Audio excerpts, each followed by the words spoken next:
Final segment of the show for today.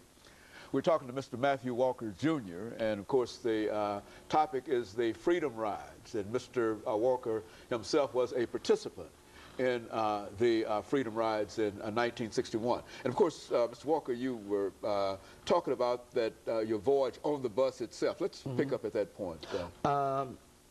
Okay, we had left Montgomery, we had passed into Mississippi, and as I said, the bus was doing about 95 miles an hour when it came across the Alabama-Mississippi border. Shortly after we got into Mississippi, the bus stopped and was boarded by a good number of soldiers. I think they may have been National Guardsmen. And so the bus had experienced, the Freedom Ride had experienced, as we all know, quite a bit of violence in Alabama. And we've later learned that the Attorney General had talked to the governors of these states and had discouraged them as far as allowing violence. So I believe that's the reason they had these armed soldiers board the bus. They stood in the aisle all the way to Jackson. It was a very exciting ride. I do remember as we proceeded, looking out the window, counting, and I'll never forget, I counted, I think it was 26 state trooper cars riding behind us, and a helicopter continuously circling overhead. We would pass little towns, and there would be whites standing on the side of the road, jeering, yelling very unpleasant things at us, but we were fortunate to have avoided any violence all the way to Jackson.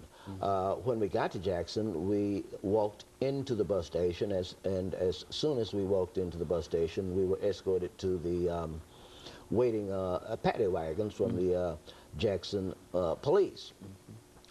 We were immediately arrested and put in jail there in Hinds County Jail, and the Freedom Riders kept on coming. As a matter of fact, the Jackson newspaper had a little box on the front page where every day they would give the number of riders arrested. So this was a continuing thing. We filled up the Hinds County Jail, and after we'd been there maybe a week or two, they shipped us out to Parchman Penitentiary.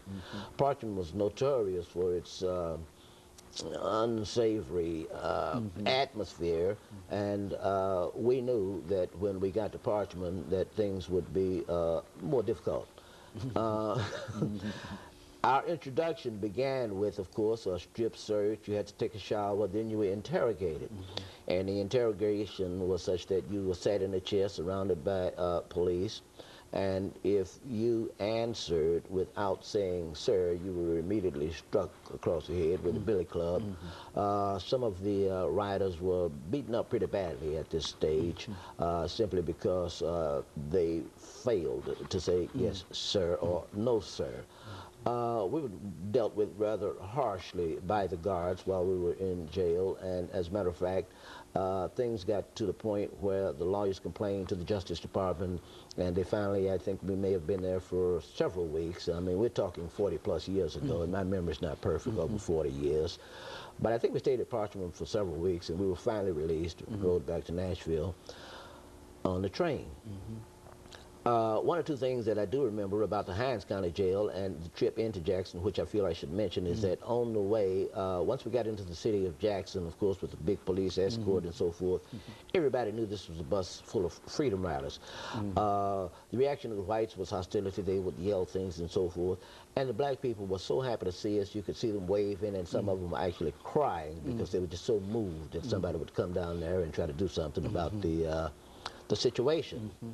While we were in jail to protest being arrested, we did go on a hunger strike right there in Hinds County, and the locals would send us just about every day care packages with candy bars, cigarettes, and so forth. And since we were on a hunger strike, we didn't eat anything. We just drank water, but several of us started smoking simply because the cigarettes helped kill the pain of hunger.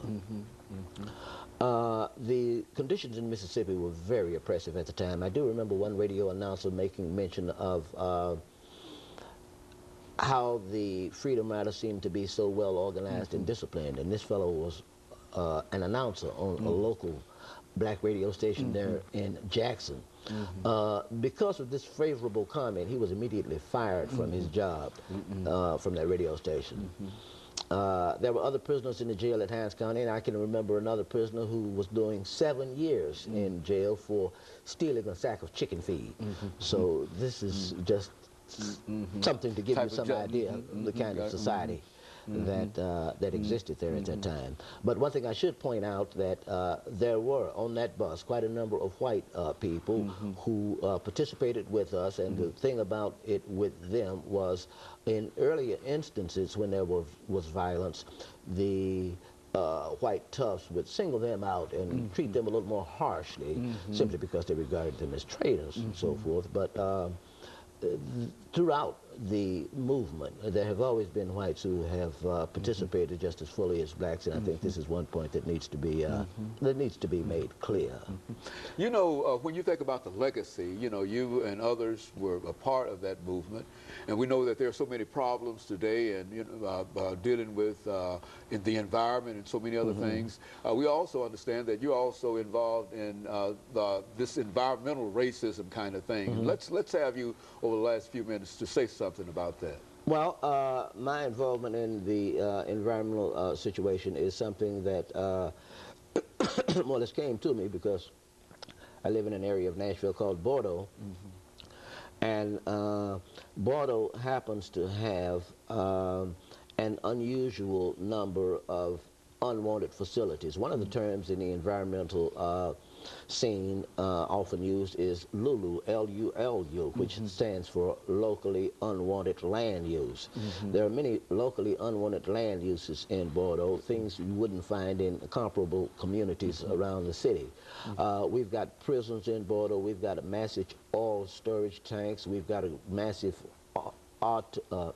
insurance company, automobile junkyard, we've got a gun range in Bordeaux, and there is a large stagnant pond which may breed mosquitoes because of a dirt mining operation.